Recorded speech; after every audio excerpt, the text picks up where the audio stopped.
welcome Dr. Tim Taylor. Dr. Taylor has most recently served as a campus president at Oakland Community College with progressive responsibilities as Chief Operating Officer for the college's two largest campuses, Auburn Hills and Orchard Ridge. He then worked in a newly created academic officer position as Associate Vice Chancellor of Academic Affairs at Oakland, where he provided leadership and support to one of the largest technical and career programs in the Midwest. Prior to OCC, Dr. Taylor served as president of Frontier Community College, one of 4 community colleges in the Illinois Eastern Community College District. And before moving into a leadership role, he began his career in a faculty position.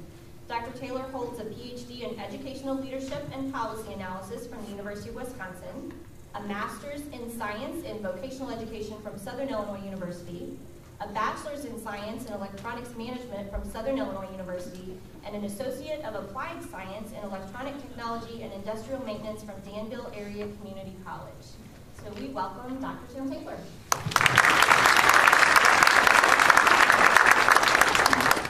Good afternoon. How are y'all doing? Good. Well, this is the part of the program where I'm supposed to give you a little bit of bio on me, more than Catherine's already given you. So I'm going to give you a little bit. I'm going to start with some personal information. As she mentioned, I went to Danville Area Community College, and that was where I was born and raised. And anybody know where Danville is? That's it. If you threw a dart and you hit Illinois in the middle, and then you move to the east on the Indiana border, that's where Danville is, and that's where I was born and raised. I was a first-generation college student. My family was very poor. I lived in the inner city my first 11 years, and then in the rural country my remaining 7 years at home. So I kind of experienced both sides of the socioeconomics of being a college student. I had a lot of challenges. I went to Southern Illinois University right out of high school and promptly flunked out. I wasn't ready. I wasn't prepared. Does that sound familiar? Did that happen to anybody here? Well, I went back to Danville Area Community College, and it frankly saved my life. Too close. Can you turn some gain down? Yes, sir.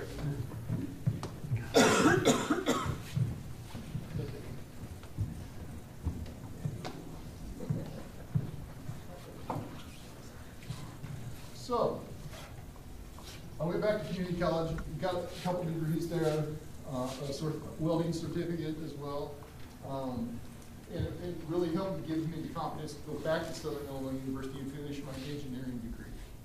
So I happened to mention that I had an engineering management degree, electronics management, and engineering kind of degree, and here I am in education. So apparently I didn't have good career advising. Changed my major all out after I received a master's degree. But honestly, I fell in love with teaching. I became a teaching assistant at Southern Illinois University. I fell in love with teaching. I changed my master's program, which I started off being an MBA student, but changed quickly to vocational education because I loved the teaching elements of it. In terms of my professional experience, I started my teaching career at MBTI, Milwaukee Business Training Institute in Milwaukee, Wisconsin. Now that's a private institution.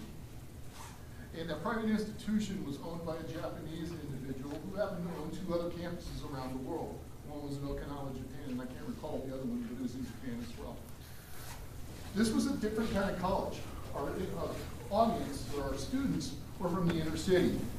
Most of them were underserved populations, underprepared, and frankly, most of them were gang members when they came to college. They had a lot of socioeconomic challenges as students. My job at MBTI was to create a microcomputer hardware technology curriculum. I developed 9 competency-based courses and taught those 9 competency-based courses over the course of my 2 years. This coursework was delivered differently than we are traditionally used to in a college environment, and that we used immersive technology techniques.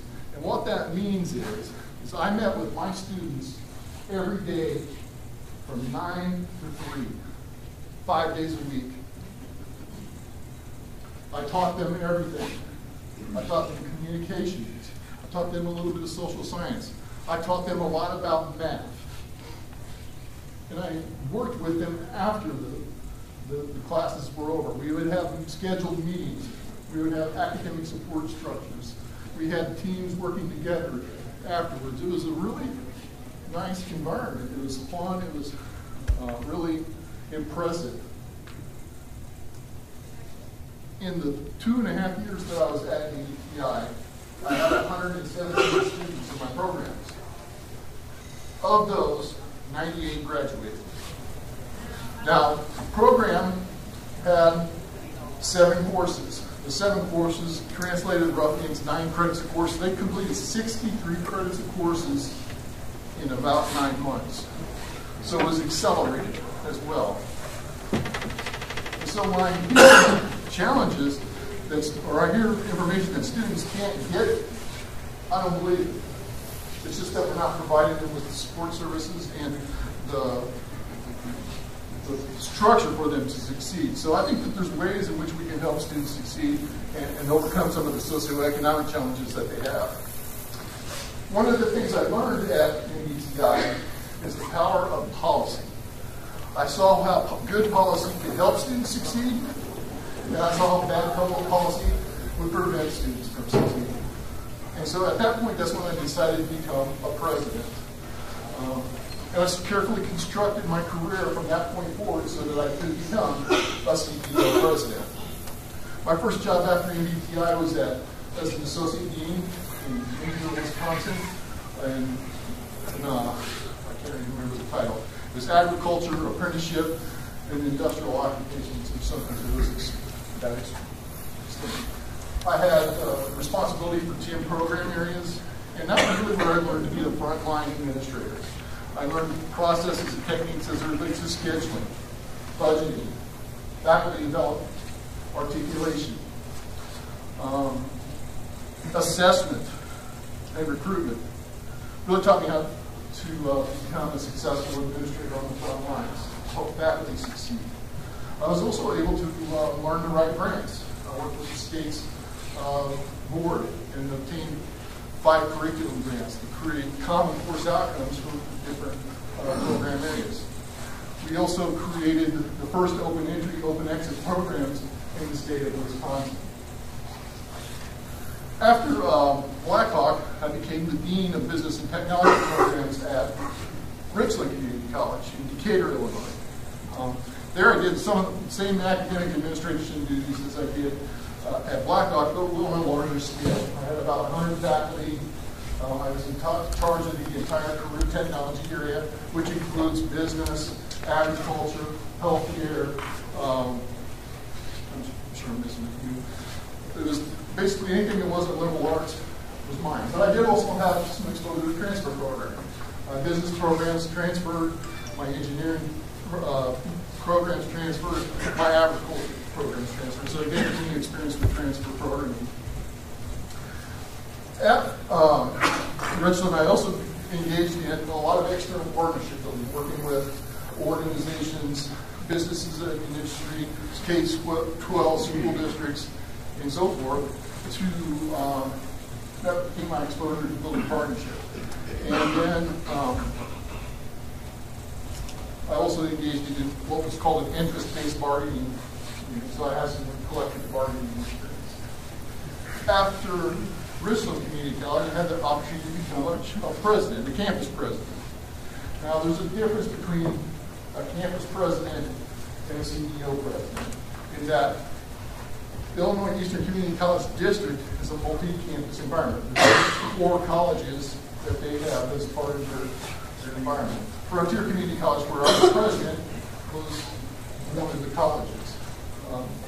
This college was operated very differently in that it was called College Beyond Walls, which meant that we had to do programming in a 11, 12 county service area at every high school, municipal organization, church that we could to provide classes.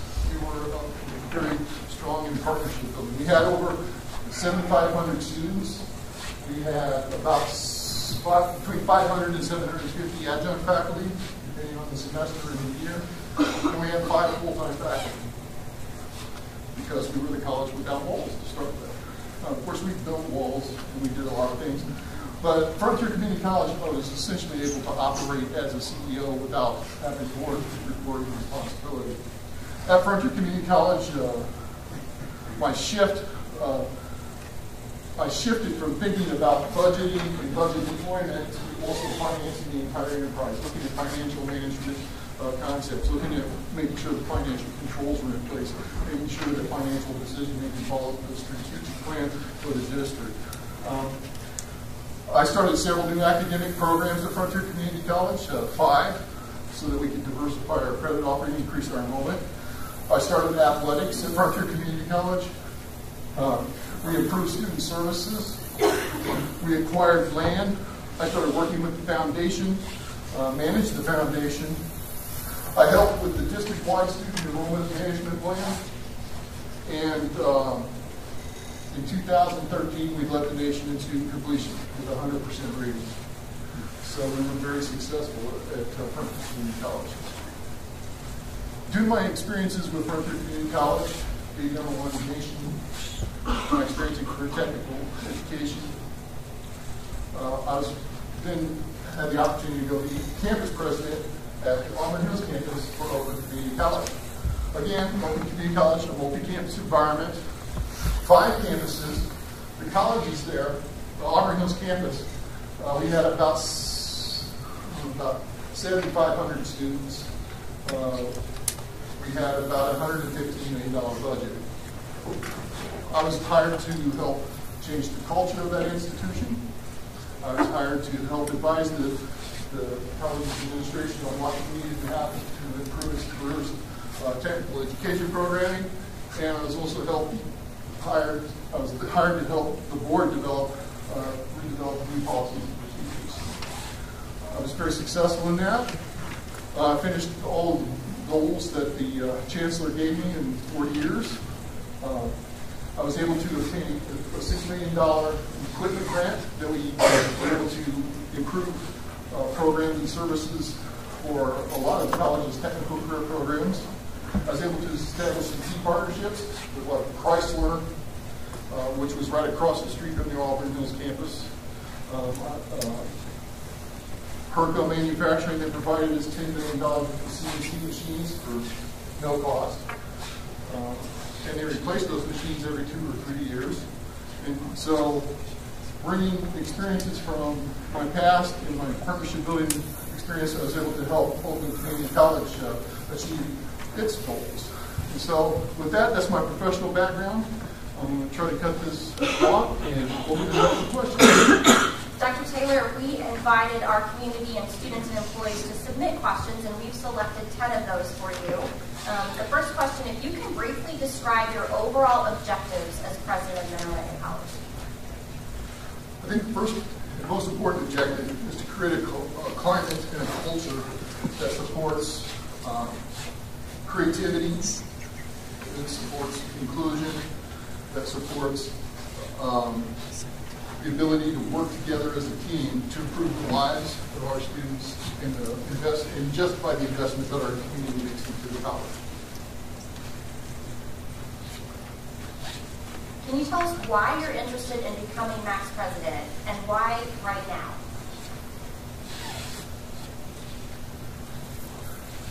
As I look at the future of education,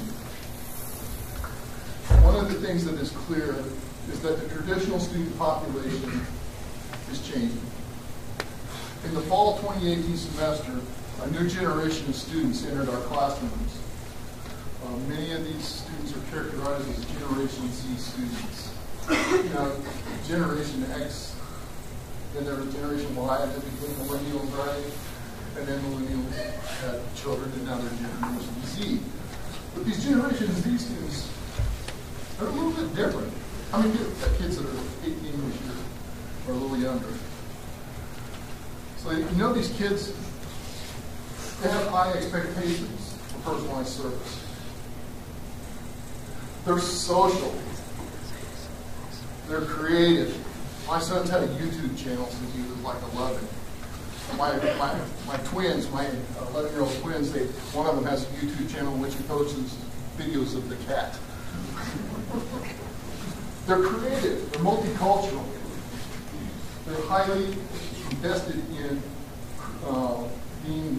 working with each other. They've grown up in an environment where Google is always consistent, where Amazon is always consistent. Again, they have high expectations for personalized service. And so as you look at these kinds of students, it's clear to me that for us to improve the college's enrollment, we need to figure out ways to provide these students with the services that they want. Right? So what might that look like? We need to have those discussions and work together as a team to look at them. I mean, I have ideas, but I don't know if the ideas are going to work, and I'm not going to know until I start working with you to kind of understand what your needs and concerns are. The other element that's out there is advances in educational technology. Are you familiar with augmented reality, virtual reality? Probably hear a lot about big data and cloud computing, data analytics, gaming theory. All of these ideas have the potential to change our educational product in unique and exciting ways. Ways that can excite this new generation of students. So that's one element. So I'm providing some context for the question. Part of the context is our adult learners, our millennial students, who are now adult learners. We know that they're going to need new skills in their jobs, and these skills are going to continually increase because of the technology. One of the ways that we could increase enrollment, potentially, is the idea of creating smaller, short-term badges or certificates. Stackable credentials, where a badge leads to a certificate leads to a degree, and the degree leads to maybe an articulated certificate, maybe a bachelor's degree, maybe with a partner that's a university partner that's close by. So creating avenues for adult students to increase enrollment is also important. So in my view, for us to meet some of the financial challenges that we have in terms of revenue increasing at the state level and the local tax base being flat, and trying to keep education affordable for students, it requires a certain amount of creativity. It requires a certain amount of entrepreneurialism. It requires a certain amount of pride within an organization to have the confidence to take innovative risks, to use data-informed decision-making, and to ultimately improve the product for students. As I look at MAC, I see that. I see that in the employees. I see that in the outcomes. I see the pride that you have serving students. I've seen the graduation pictures. I've seen the video clips. I feel like this is an organization that is entrepreneurial. It's something I don't have to come in and try to create. It's something that I feel is a very valuable commodity for moving the institution forward into the future. And so, having worked in a small rural college, having worked in a large metropolitan college, I have a personal preference to work in a rural college. Now, I didn't know that 5 years ago, but I know that now.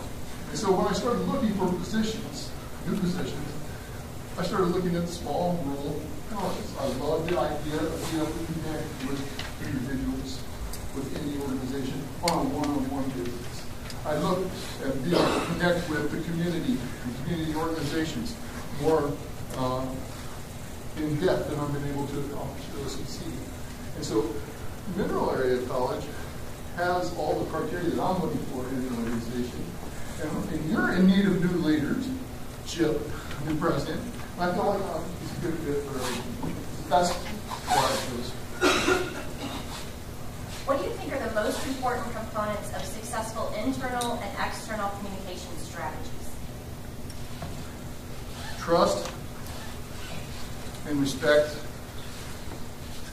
and then open communication. Those are, as you get to know me over time, you'll hear me talk about trust, respect, and open communication, transparency. Those are keys to a shared collegial environment. To make that happen, I will give you the opportunity to meet with me on a one-on-one basis if we need to. I would prefer it. I'd like to get to know you on a personal level. I'd like you to get to know me on a personal level. I'd like to be able to communicate what I see as the challenges, or have you communicate to me what you see as the challenges, where the organization needs to go to improve its service to students, what I need to do to help you grow professionally and personally. I want to know those things. I want to know how, I want to build those relationships because I think it's critical to moving the organization forward. I want to, in those conversations, we'll talk about trust. We'll talk about respect. We'll talk about how data, the strengths of the data, the limitations of the data. No data set is perfect, but we will look at using data as an important decision-making tool. And sometimes we're going to disagree. And if we don't have those personal relationships, a lot of times people take the disagreement the wrong way.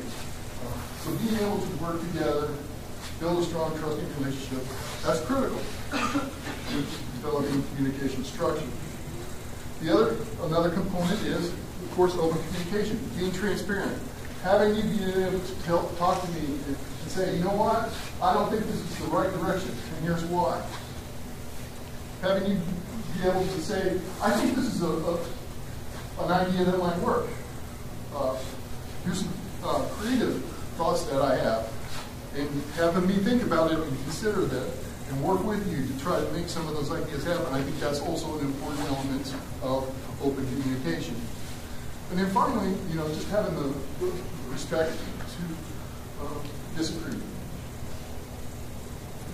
Oftentimes we'll be able to disagree, or we will disagree, and we need to be able to have a respectful communication that when we do disagree, that we know why. That feedback loop is important. So if we have that trust and respect, it makes it easier for us to be transparent with each other. I'm openly transparent, obviously. Hopefully that'll be obvious to you today, but it will be for sure as we work together in the future. This is a two-part question.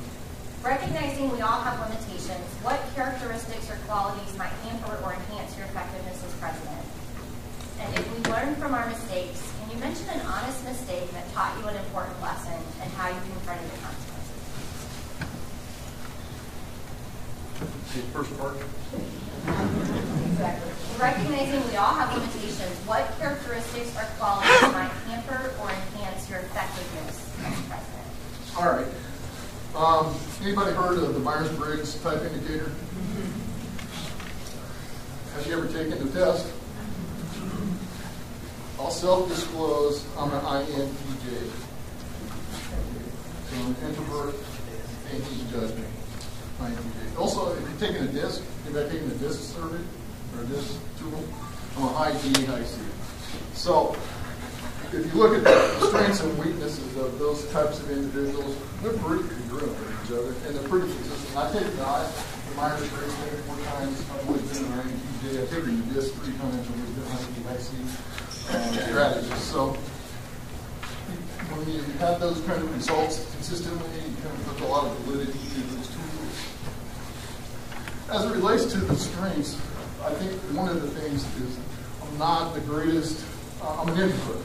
Well, being a public speaker takes work for me. I like to think about things. I think deeply. I think complexly. I think about social problems differently than I think than most people. And I come to meetings prepared because of the thinking. And oftentimes, and this is where the weakness comes in, people think I already have my mind made up because I've already thought about it. Or you made a suggestion and I haven't responded quickly enough, and you think I'm ignoring you. And so that's kind of the weaknesses a little bit, or the challenges that I have. And knowing that over the years and learning that about myself, I've done things to improve my communication style. One of the things, of course, the personal meetings is something that we will do. But at Frontier Community College and Oakland Community College, we had at Oakland Community College, I call it the Community Assembly. And I know that there's something similar here now, where once a month everybody gets together and we talk about and communicate the issues that are going on in the college. I will continue to promote that process. I also did things like having breakfast with the president, lunch with the president, coffee with the president. I created a faculty senate community assembly, specifically for Senate and academic issues. Having those specific meetings where people can come, talk about what's going on, share information, and understand from an administrative perspective what's going on within the college, why decisions were made, giving feedback. I think those kinds of things are important to do, and we'll establish those kinds of processes here at MAC. I also engage students. Every semester, I met with students, 50 to 100 students in the semester. Finding out how the college is doing from the students' perspective. Taking these assessing results and the student satisfaction results aside, I wanted to hear a qualitative perspective from students about how the college does and what the college does. And then I will invite the employees to come and listen to hear from the students' mouths what's going on, so that you can listen and maybe have new ideas and adjust what we do on a daily basis to better serve students. And then I will look for morale-building opportunities. They just present themselves. They come up from time to time. As an example, at Oakland Community College about 3 years ago, opening day happened to be about this, for baseball season, happened to be about the same time as spring break. And you know, at spring break, there's no faculty to be seen on these Oakland Community College's campuses. And some of our student service and administrative support employees were feeling like they wanted to have spring break too. Which, you know, I can't blame them. But they also wanted to watch opening day ceremonies, and somebody had an idea of having a cookout. We grilled hot dogs on our mezzanine, and we watched opening day ceremonies on TV. We still go there and serve students. We invited people from around the organization. We just got together, communed, and had a good time. Shared information, shared stories about our kids, shared what was going on in the organization, and just had fun. And so that was an opportunity. At Frontier Community College, one of the student organizations wanted to challenge the administration to a wiffle ball tournament. And so we had a wiffle ball tournament. Now that was a good idea in that we had fun. Students won, of course. But one of my operations and maintenance guys actually hurt his tendon. So it wasn't from a safety perspective, it didn't work out. So the next year when we had the wiffle ball tournament, they called me Indian ball or something where we had to run.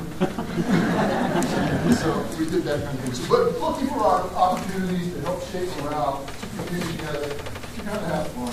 We had opening day picnics, you know, for welcome back to class, fall semester stuff, welcome back in January. Hope we had a great Christmas. We had Christmas parades. We had a chili cook-off, and I won the chili hot chili contest. Competition, baby.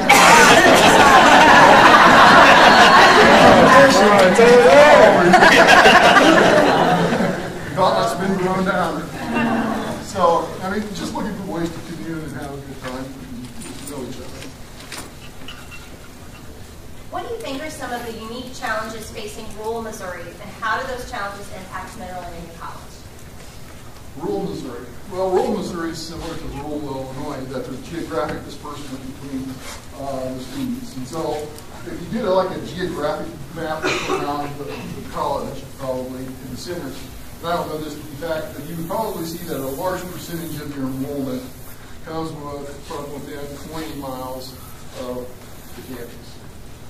And so getting students to campus becomes one of the major challenges, right? The second is a lot of the students, at least 75% qualify for TRIO, upward bound kind of program activities. So there's a lot of first generation students who are underserved, don't know what college is, doesn't know the expectations. And so those are some major challenges that you have in a rural environment. So how do we get students involved into the educational program that we know that they need so that we can build our community in a strong way?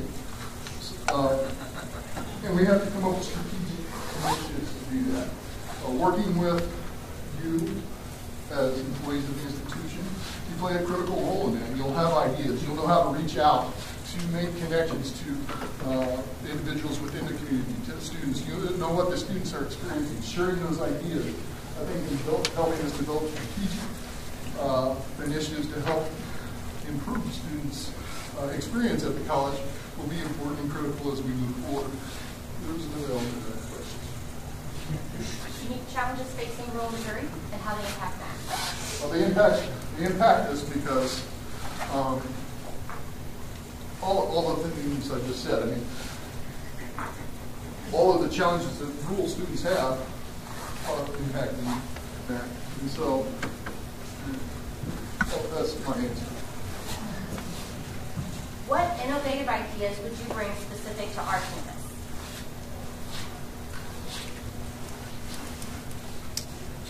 To look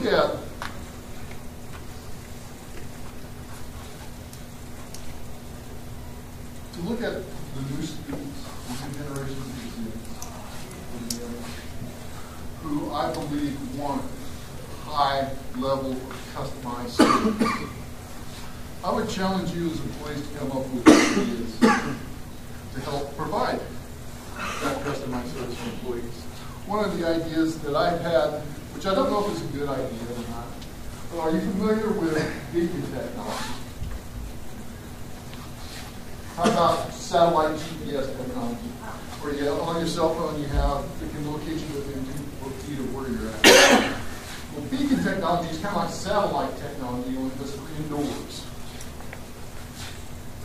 Have you ever been by a mall, you're walking by an outdoor room, and all of a sudden you get a text on your phone that says 15% off fishing poles? Or something along those lines. Well, that's beacon technology at work. It senses where you're at and provides you customized notification for something that you want. So, if we know that students are interested in customized notifications, customized service, is there a way for us to plug into the gradebook and determine when students have missed classes 2 or 3 times? And then that creates an automatic message that gets sent to somebody within the college that reaches out to that student and says, hey, we noticed you missed your chemistry class for the last 3 weeks, or the last 3 times. What's the problem? Is there something we can do to help? Is it a babysitting issue? Here's a resource. Is it a transportation issue? Here's a resource. And so that's a way maybe to customize service. If we took that a step further and said, we noticed that you got a D on your last chemistry test or your last algebra test, and that student was walking by the academic support center, and we've got a tutoring session going on later that day, couldn't we push a message to that student that says, hey, we noticed that you didn't do well in your last algebra class. Perhaps you want to take advantage of this academic support service, tutoring center. So that's just one idea. I don't know if it's going to work. I do know it will take a lot of technology integration, probably a lot of partnership development, both regionally and locally. But it is something that we could talk about and consider. There's probably tons of other ideas that I haven't come up with, but I know that you have them. And I can create an environment where you can be feeling free to share those. So that is an example of how we can customize the services. As president of Mineral Area College, how would you increase enrollment and improve student retention? Well, as an example of improving student retention is the example I just gave in terms of personalizing using beacon technology. That could be one way to do that. But I think one of the things that we want to do is look at our population and students through 2 different lenses. The first lens is this new generation of traditional students, our traditional 17, 18-year-old graduates. What can we do to improve service to them? I was just talking to the board a little bit, and I was talking about summer melt. Are you familiar with summer melt, the term summer melt? Do you know what that is? Let me give a little bit back on summer melt. If you looked at all the high school graduates that graduate in May, let's say you had 100 of them, and you asked them, what are your intentions moving forward? Probably 60, 70% of them will say, I want to go to college. So then later, and August rolls around, September rolls around, and you look and say, how many of them enrolled in college? And it's only about 40 or 50%. So somewhere between June and August, we've melted off about 20% of our students, and we don't know why. So one of the ways to think about enrollment is, if that happens here in this community, is there a way for us to connect with those students who said they wanted to come to college, but have now lost interest for whatever reason? At Frontier Community College, when I was there, my Dean of Student Services, she became aware of this idea of summer melt, and started putting programs in place to connect with these students. And what she found was, is these high school students, what's their greatest connection to college when they're in high school? Their high school counselor, right? Now, if you think about high school counselors and their contracts, where are they at in July? They're on vacation, right? They leave sometimes in May, early June. And then these high school kids, they don't have a connection anymore to that person. And then they have questions about, what's a registrar? I don't know what that means. What's student affairs mean? What's academic affairs mean? Where do I go for financial aid? All these questions come up, and then all of a sudden they're discouraged from coming. So our student service team put programs and services in place to help this summer melt. And so even though the population of students that we have are likely going to decrease over the next 10 to 15 years, because you look at the K-12 population data, and the number of seniors is here, the number of kindergarten students is here, the line looks like this, doesn't mean we can't do a better job of improving our services to that K-12 population, helping with the summer melt issues that they may have, help them get better prepared. We can work with university partners. We can identify the 10 or 15 major universities that our students transfer to and develop stronger, better articulated sequences. If you go to like CMO, how many colleges do they have with that in that university? 6, 8, something like that? College of Business, College of Engineering, College of Liberal Arts and Sciences.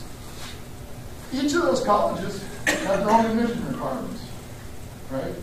So one generic articulation agreement may work or may not work for some of these students who want to transfer.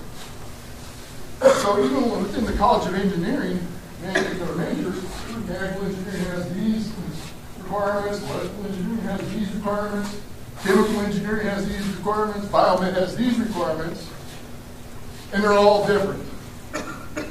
And so if we can figure out ways to develop stronger articulation agreements with each major within a college, that will help our students. The other thing we need to do is we need to build on and strengthen the community's perception of MAC as a college of quality, not just a college of affordability. Many times, community people, especially students, K-12 students, look at community colleges, I don't know if that happens here, but it happened in everyone I've ever worked at, and they say the community colleges, well, Oakland Community College was the only chance college. Last chance university. And so, but it's cheap, right? It's affordable.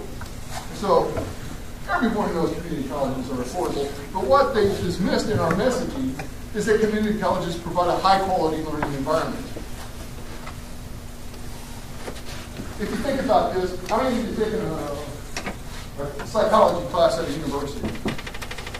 You know, at that university, at least where I went, in Southern Illinois, how many people were in the lecture hall? 3, 4, 500? I think there's 750 where I went. That class was not taught, had a professor on the schedule.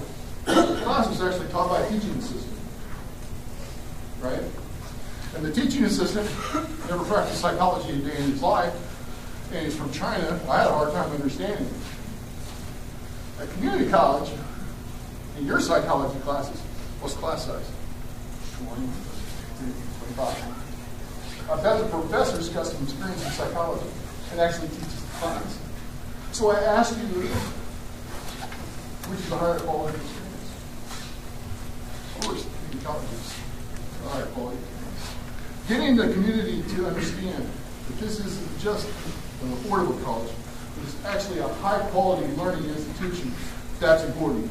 And as a president, I'll make sure that that message gets out in every opportunity that I get. I'll go on the club tour, I'll go see the Rotary clubs, I'll go see the city council, the county board, every political person that listens. We're going to talk about quality outcomes that happens here at community college. Building that perception of quality will help shape and influence enrollment. So our traditional population is kind of, those are spine-hit. In terms of the adult population, our current millennial students, we need to think about creating learning in different ways that will affect and engage them. If you think about those kinds of adult learners, they're probably already in jobs, but they're probably underemployed for many of them.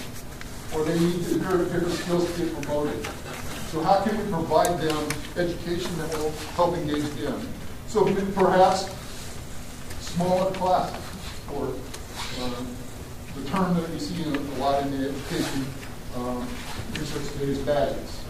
Creating small competency-based courses, performance competency-based courses that will lead to maybe a few badges you put together, connect to a certificate, a couple certificates to an associate degree, a couple, maybe an associate degree from Willow, the sequence of the university partner to a bachelor's degree, all offered in ways in which adult learners can connect with and work with the institution.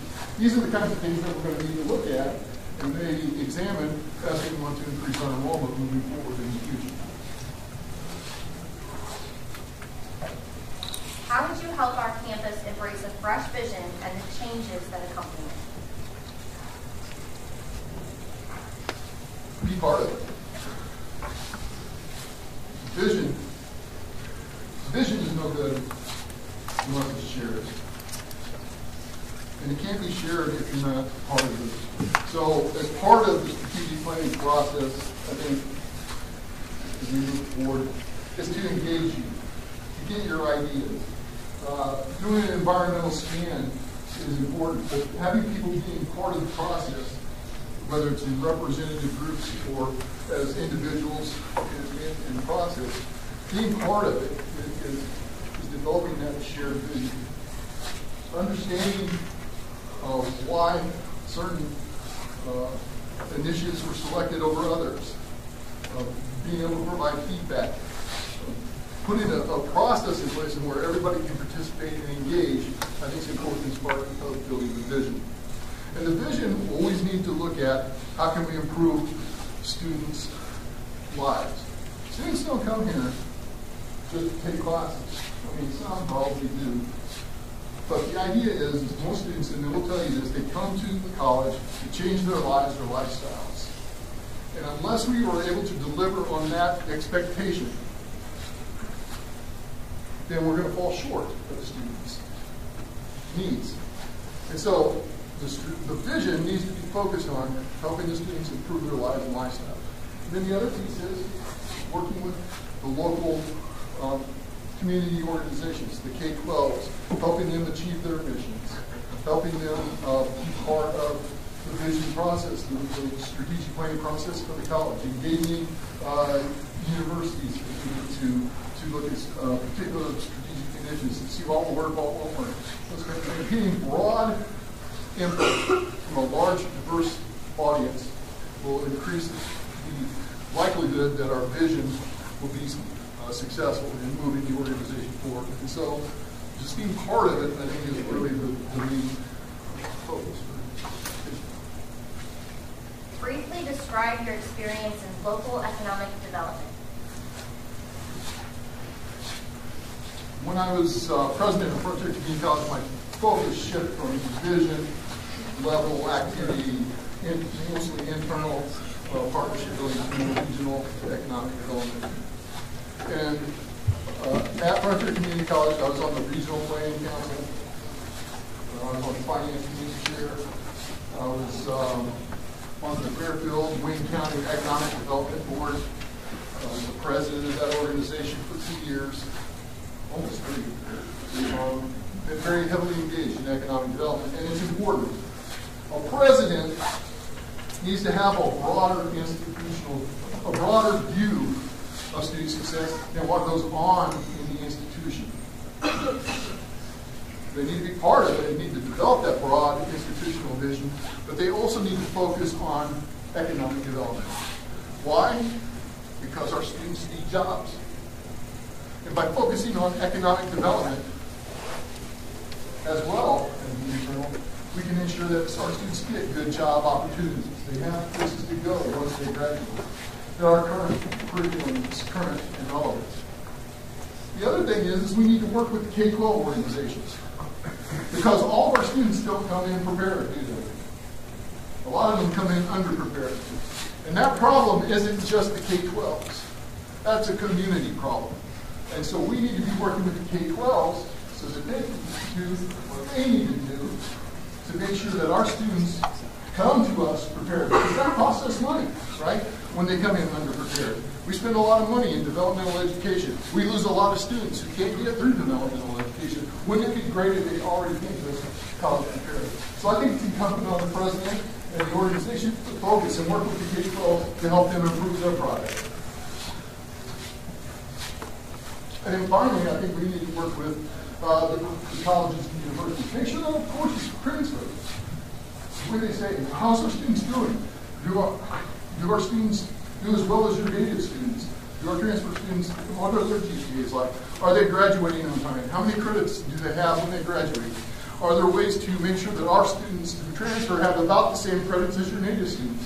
Working with them so that our students aren't spending more money than they need to get their bachelor's degrees, master's degrees, or doctorate degrees. And so the president needs to have a broader vision beyond the institution, but it needs to be about students and student success. And those are the reasons why. What are some of the changing trends or paradigm shifts you think are in store for community colleges over the next 10 years?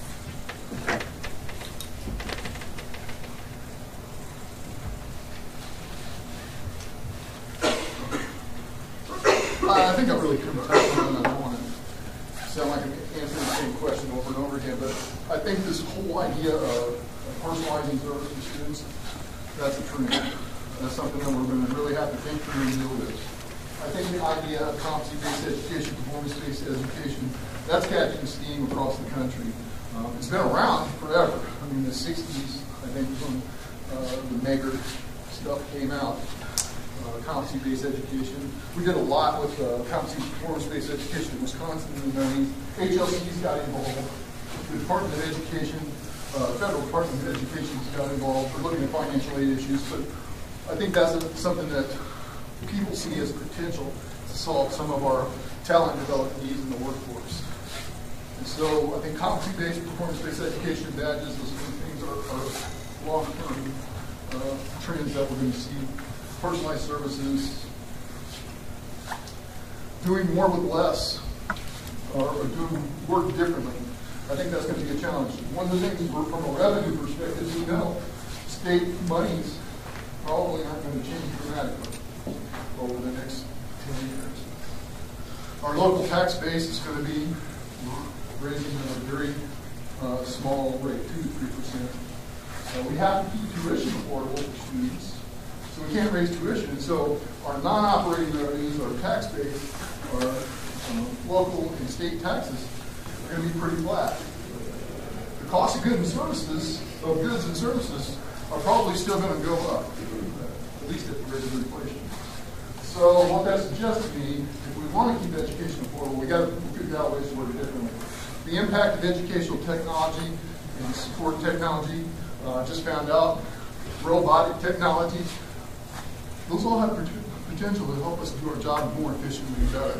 And so looking at that type of technology, how it integrates appropriately into the workplace, these are things that we're going to have to work at and explore together. But I think it will reshape education as we do it. We know individuals have questions for you, and so we've carved out some time for you to meet and greet and talk with folks individually in the concourse area. So if you want to share any closing thoughts with us before we do that. Just turned off the mic. Sorry. I'm not sure it was working. I just want to say thank you. Thank you for coming out and listening to me. Somewhat stumbled a little bit, but I want you to know I'm excited about this opportunity. I really feel like there's a good fit between your needs for a leader and my skills and abilities. I have a broad background, more broad than most people that have grown up in academics have ever had. I've got engagement in student services. I understand advising, counseling, financial aid, academic support, learning resource areas, athletics. I've also been involved in institutional effectiveness. I've been involved in strategic planning at an broad institutional level, enrollment management. I even did project management for a construction project so that we could build housing projects for college, which meant that I had to schedule contractors. I had to go over technical specifications to make sure the stuff that was going in was actually what the contractor or the architect had designed. And I had to schedule progress meetings and do final punch list stuff. And so when you look at the breadth of what I've been able to do and learn on the job, and be flexible, and bring people together, I think it makes like a statement about my ability to lead and be a president. And I hope you see that, and I hope to be the next president. So, thank you so much.